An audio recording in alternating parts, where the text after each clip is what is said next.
Bonjour à tous.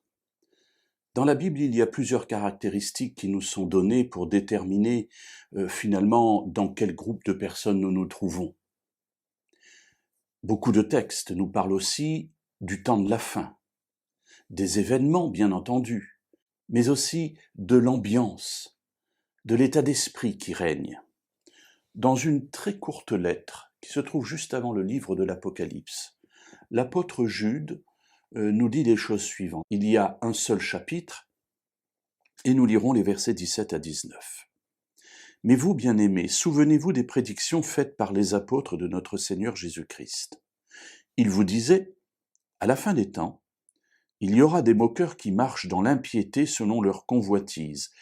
Les voilà les fauteurs de division, les êtres charnels dépourvus de l'esprit.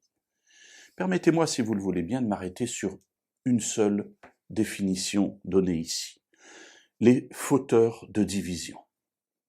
Alors, pour savoir dans quel groupe nous nous trouvons, il y a un moyen simple.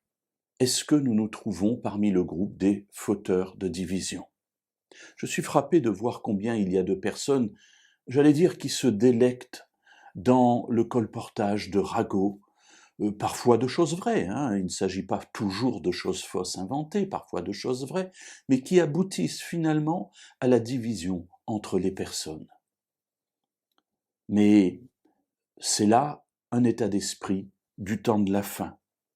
Jude nous dit, cela fait même partie des prédictions faites par les apôtres de notre Seigneur Jésus-Christ, c'est-à-dire ceux qui ont suivi Jésus depuis le départ, qui ont été envoyés par lui, eh bien, voilà ce qu'ils disaient sur les temps de la fin.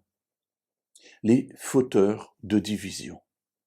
Des personnes qui se délectent lorsque d'autres se séparent, lorsqu'il y a de l'animosité, on va l'entretenir par ce qui est dit, par ce qui est fait, rapporter ce qu'on a pu entendre, ce qu'on a pu voir, alors qu'il vaudrait mieux le cacher, le maintenir à l'intérieur de nous et le transformer en prière pour que Dieu touche le cœur de ceux qui ont peut-être réellement péché.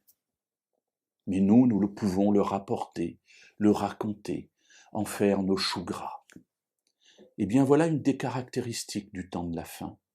Voilà une des caractéristiques des personnes qui ne font pas partie des enfants de Dieu.